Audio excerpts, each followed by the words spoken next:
ये कहानी captain Richard Philips के जीवन की सच्ची कहानी है, जिसमें एक समुद्री सफर के दौरान कुछ समुद्री लुटेरे कैप्टन फिलिप्स के जहाज पर हमला करते हैं। द मूवी नगरी प्रस्तुत कैप्टन फिलिप्स। कहानी की शुरुआत होती है सोमालिया कंट्री से, जहाँ पर एक बीच दिखाया जाता है। दरअसल इस जगह पर सबके सब समुद्री लुटेरे रहते हैं। इन लुटेरों का एक बॉस भी है, जो अक्सर कुछ लोगों को चुनकर समंदर में भेजता है और उनसे जहाजों को लूटने का काम करवाता है। हर बार की तरह इस बार भी कुछ लोगों को चुना जाता है और चुने हुए लोग दो छोटी बोट के साथ साथ एक बड़ी बोट को लेकर समंदर में चले जाते हैं। उनकी बड़ी बोट में रडार सिस्टम होता है, जिसकी मदद से वो जहाजों को ट्रैक कर सकते हैं। जब वो रडार पर देख रहे होते हैं, तब उन्हें रडार पर बहुत सारे जहाजें दिखाई देती है। वो आपस में कहते हैं, यहाँ तो बहुत सारे जहाज है, हम इन पर हमला नहीं कर सकते वरना हम पकड़े जाएंगे। लेकिन तभी उन्हें रडार पर एक और जहाज दिखाई देता है, जो इन सब जहाजों से दूर बिल्कुल अकेला है और मुंबासा की तरफ जा रहा है। सब लोग उस जहाज पर हमला करने का तय करते हैं और अपनी बोट को उस तरफ लेकर जाने लगते हैं। दूसरी तरफ हम उसी जहाज को देखते हैं। ये एक व्यापारी जहाज है। इस जहाज के कैप्टन रिचर्ड फिलिप्स जहाज के सिक्योरिटी सिस्टम चेक कर रहे होते हैं, क्योंकि कैप्टन फिलिप्स पहले से जानते हैं जिस रास्ते पर उनका जहाज जा रहा है वहां पर लुटेरे कभी भी उन पर हमला कर सकते हैं। कैप्टन जब रडार पर देख रहे होते हैं, तब उन्हें वहां पर दो बोट्स दिखाई देती है। उन्हें लगता है शायद वो बोट्स वहां के लोकल मछुआरों की होगी, लेकिन जब वो दूरबीन से उस तरफ देखते हैं, तब वो बोट्स तेजी से जहाज की तरफ ही आती हुई दिखाई देती है। कैप्टन समझ जाते हैं वो बोट्स मछुआरों की नहीं बल्कि लुटेरों की है। कैप्टन समुद्री पुलिस को संपर्क करने की कोशिश करते हैं, लेकिन उनका संपर्क नहीं हो पाता। यानी अब पुलिस द्वारा उन्हें कोई मदद नहीं मिल सकती। वो लुटेरे हथियारों के साथ जहाज को लूटने के लिए आ रहे हैं, इसलिए कैप्टन जहाज की स्पीड को बढ़ाने के लिए कहते हैं, लेकिन लुटेरे बहुत तेजी से जहाज की तरफ आ रहे हैं। कुछ ही पलों में लुटेरे जहाज से सिर्फ 1 मील की दूरी पर होते हैं। उस वक्त कैप्टन कुछ सोचते हैं और फोन उठाकर समुद्री पुलिस से बात करते हैं। वो कहते हैं, कुछ लुटेरे हमारे जहाज का पीछा कर रहे हैं और हमें आपकी मदद की जरूरत है। और खुद ही आवाज बदल कर कहते हैं, ठीक है, अगले 5 मिनट में आपके पास आर्मी हेलीकॉप्टर पहुंच जाएगा। वो ऐसा इसलिए करते हैं क्योंकि उन्हें पता होता है उनके कम्युनिकेशन फ्रीक्वेंसी को लुटेरों ने ट्रैक कर लिया है और यहाँ की सब बातें वो सुन सकते हैं। और कैप्टन के पुलिस के साथ बातचीत को सुनकर वो लुटेरे वापस चले जाए। और होता भी वैसे ही है।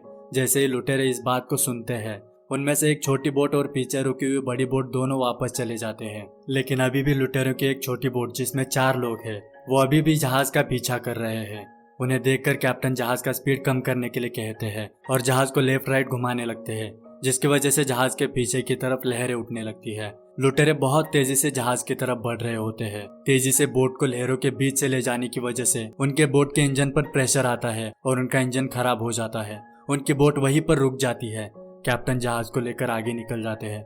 उस रात कैप्टन सभी क्रू मेंबर्स को बुलाकर कहते हैं, आज सभी ने बहुत अच्छा काम किया, जिसकी वजह से हम लुटेरों से बच गए।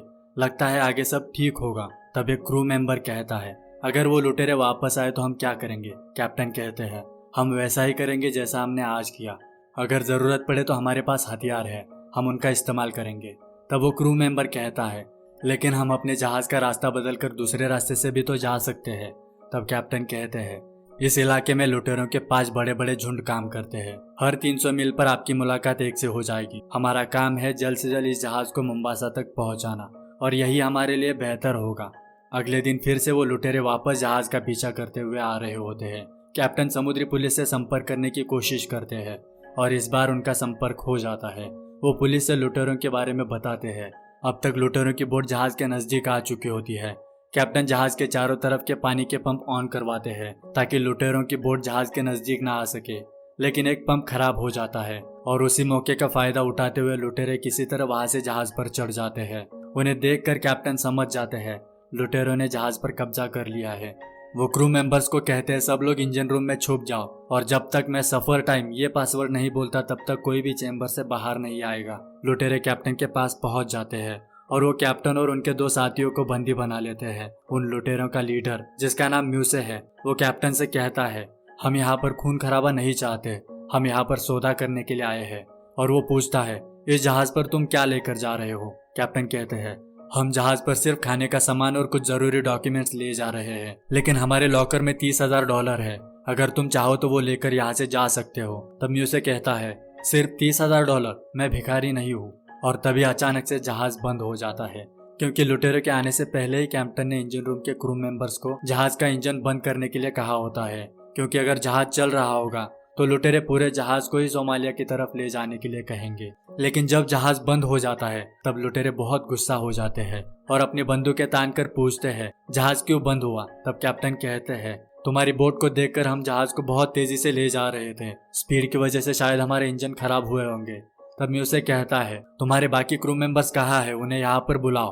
तब कैप्टन संपर्क करके सभी क्रू मेंबर्स को ऊपर बुलाते हैं, लेकिन जानबूझकर वो पासवर्ड नहीं बोलते, जिसकी वजह से कोई भी ऊपर नहीं आता। ये देखकर म्यूसे कहता है मुझे अंदर ले चलो, मुझे पूरे जहाज की तलाशी लेनी है। कैप्टन उसे कहते हैं जहाज का इंजन तो बंद हो चुका है, लेकिन अगर इमरजेंसी पावर सप्लाई चालू होगा तो हम पूरा जहाज घूम सकते हैं। ये बताते वक्त कैप्टन अपने वॉकी टॉकी का बटन ऑन कर देते हैं ताकि नीचे के लोग इस बात को सुनकर इमरजेंसी पावर सप्लाई बंद कर दें। इस बात को समझकर दो लोग इंजन रूम से बाहर आते हैं। उनमें से एक पानी लेने के लिए किचन की तरफ चला जाता है और दूसरा इमरजेंसी पावर सप्लाई बंद करने के लिए चला जाता है।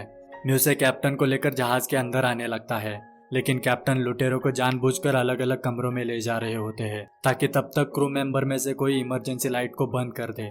लेकिन तब म्यूसे वहां पर जहाज का नक्शा देख लेता है और कैप्टन को इंजन रूम की तरफ ले जाने के लिए कहता है।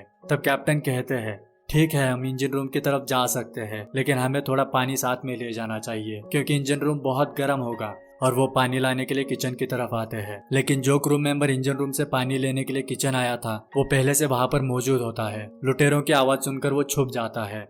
कैप्टन जब किचन के अंदर आते हैं तब वो उस क्रू मेंबर को देख लेते हैं और उसे बचाने के लिए वो लुटेरों को बाहर ही रोकने की कोशिश करते हैं। और किचन से पानी लेकर बाहर जाते वक्त कैप्टन उन लुटेरों को कहते हैं तुमने पैरों में कुछ नहीं पहना है, संभल कर चलो वरना तुम्हें चोट लग सकती है।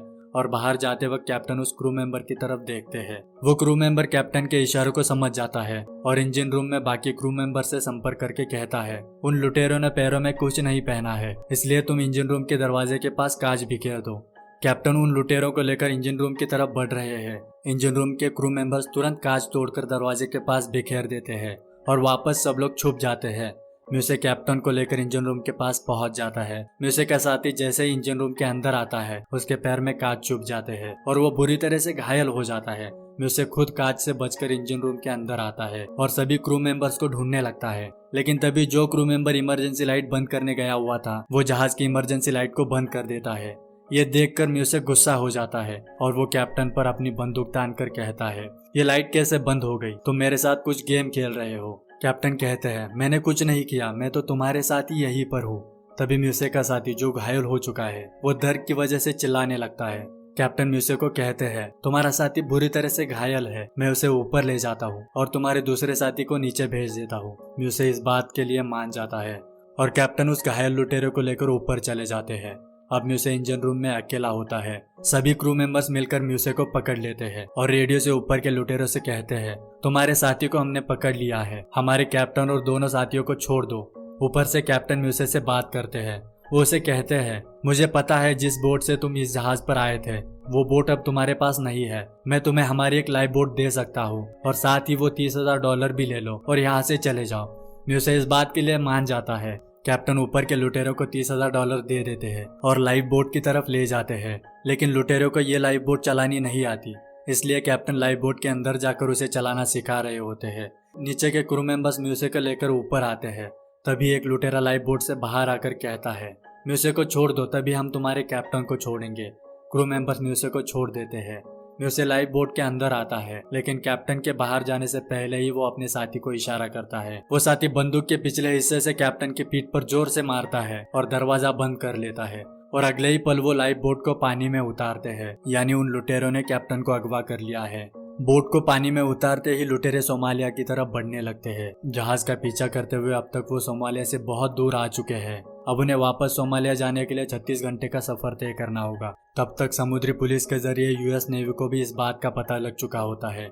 यूएस नेवी का जहाज उसी तरफ बढ़ रहा होता है, लेकिन उनके जहाज को वहां तक पहुंचने में वक्त लगेगा, इसलिए नेवी द्वारा बोट पर नजर रखने के लिए एक ड्रोन आगे भेजा जाता है। शाम होते होते यूएस नेवी का जहाज भी वहां पर पहुंच जाता है। नेवी ऑफिसर लुटेरों से संपर्क करके कहता है हम तुम्हें कुछ नहीं करेंगे, तुम कैप्टन को छोड़ दो, हम तुम्हें जाने देंगे। तब म्यूसे कहता है मुझे $10 मिलियन चाहिए, तभी मैं कैप्टन को छोड़ दूंगा, वरना मैं उसे मार दूंगा। इस बात पर नेवी ऑफिसर कहता है ठीक है हम तुम्हें पैसे देने के लिए तैयार है, लेकिन पैसे इकट्ठा करने के लिए हमें थोड़ा वक्त लग सकता है, तब तक हम तुम्हारे लिए खाना भेज रहे हैं। और नेवी की 2 बोट्स लुटेरों की तरफ आती है। वहाँ पर नेवी का जवान कहता है, हम तुम्हारे लिए खाना लेकर आए हैं, लेकिन उससे पहले हमें एक बार कैप्टन को देखना है। लुटेरे कैप्टन को बाहर लेकर आते हैं। नेवी का जवान कैप्टन से पूछता है, कैप्टन क्या आप ठीक हो?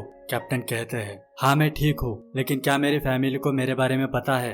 नेवी का जवान कहता है, हाँ उन्हें पता है, हम उन्हें पल पल की खबर दे रहे हैं। तब कैप्टन कहते हैं, अच्छा तो उन्हें कहना कि मैं लाइफ बोट के सीट नंबर 15 पर हूँ। दरअसल ये यूएस नेवी के लिए एक मैसेज होता है और नेवी इस बात को समझ जाती है। एक लुटेरा कैप्टन को वापस अंदर लेकर जाता है और कैप्टन को धमकाने के लिए कैप्टन के कान के पास गोली चलाता है।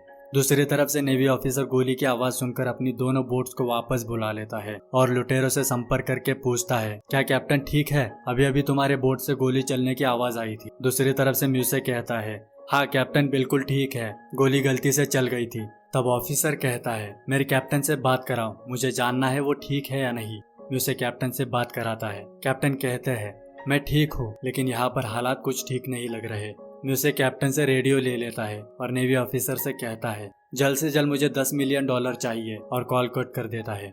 लुटेरे लगातार सोमालिया की तरफ बढ़ रहे हैं। अगर वो कैप्टन को लेकर सोमालिया पहुंच गए तो कैप्टन को बचाना मुश्किल हो जाएगा। वहां पर यूएस नेवी का कोई कानून नहीं चल सकता। लेकिन तब तक वहां पर आर्मी सील के 2 जहाज आ जाते हैं और तीनों जहाजों से लुटेरों की बोट घिर जाती है। लेकिन फिर भी लुटेरे लगातार आगे बढ़ रहे होते हैं। बोट के अंदर कैप्टन एक लुटेरे से कहते हैं, मुझे टॉयलेट जाना है। वो लुटेरा कैप्टन को बाहर लेकर आता है और खुद वही रुका होता है। कैप्टन उसे धक्का देकर खुद भी पानी में कूद जाते हैं और नेवी के जहाज की तरफ जाने लगते हैं। दूसरी तरफ नेवी को इस बात का पता चल जाता है कि 2 लोग पानी में कूद गए हैं, लेकिन उन्हें ये नहीं पता कि कूदे हुए लोगों में कैप्टन है या नहीं। उन्हें कुछ पता चलने से पहले ही लुटेरे फिर से कैप्टन को पकड़ लेते हैं। उनमें से एक लुटेरा कैप्टन को बोट के अंदर लेकर जाता है और मारने लगता है। कैप्टन की नाक से खून बह रहा होता है। तब वहां पर आर्मी सील के जहाज से एक हेलीकॉप्टर आता है। दरअसल वो हेलीकॉप्टर पानी में कूदे हुए लोगों को देखने के लिए आया होता है, लेकिन हेलीकॉप्टर को देखकर लुटेरे डर जाते हैं। उनके बीच तनाव बढ़ जाता है।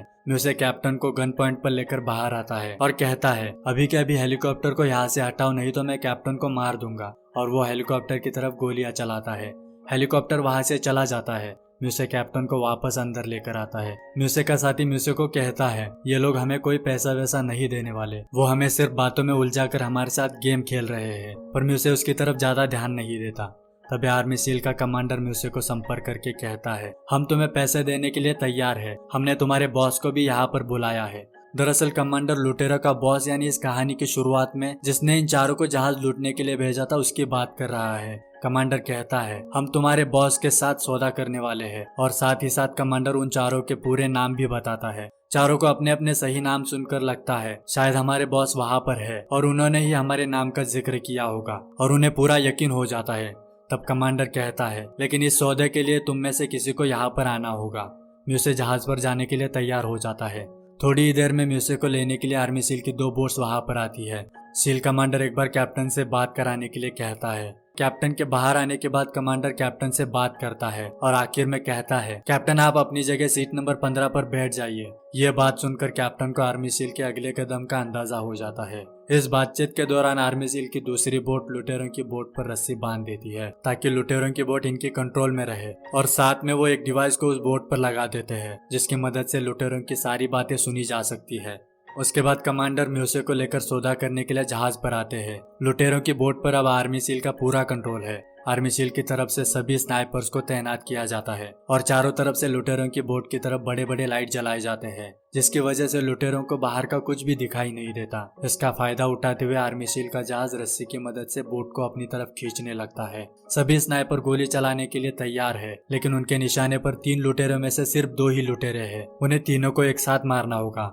वरना कैप्टन को बचाना मुश्किल हो जाएगा। दूसरी तरफ बोट में लुटेरे बहुत डरे हुए होते हैं। यहाँ पर कुछ भी हो सकता है, कैप्टन की जान भी जा सकती है, इसलिए कैप्टन अपनी फैमिली को लेटर लिखने की कोशिश करते हैं। लेकिन एक लुटेरा कैप्टन को लेटर लिखते हुए देख लेता है और कैप्टन को मारने लगता है। उन दोनों के बीच हाथापाई होती है। आखिर 2 लुटेरे मिलकर कैप्टन के हाथ बांधकर लटका देते हैं और उनमें से एक कैप्टन को मारने के लिए अपनी गन निकालता है। ये देखकर आर्मी सील का जहाज बोट को खींचना एकदम से बंद कर देता है, जिसकी वजह से लुटेरों की बोट को झटका लगता है और तीनों लुटेरे स्नाइपर के निशाने पर आ जाते हैं। उसी वक्त स्नाइपर गोलियां चलाकर उन तीनों को मार गिराते हैं और इस तरह आखिर कैप्टन को बचा लिया गया। चौथा लुटेरा म्यूसे को पहले से ही सौदा करने के बहाने जहाज पर लाया गया था, उसे गिरफ्तार कर लिया गया। इस जुर्म के लिए म्यूसे को 33 साल की जेल हो गई। वो अभी भी अपनी सजा काट रहा है। इस हादसे का कैप्टन के दिमाग पर बहुत गहरा असर हुआ, जिसकी वजह से अगले 1 साल तक कैप्टन किसी भी जहाज पर नहीं गए और आखिर 25 जुलाई 2010 में कैप्टन फिलिप्स वापस अपने काम पर चले गए। इसी के साथ ये कहानी समाप्त होती है। आपको ये कहानी कैसी लगी, लाइक और कमेंट करके जरूर बताइए। मिलते हैं अगले कहानी के साथ, तब तक के लिए be safe and keep watching.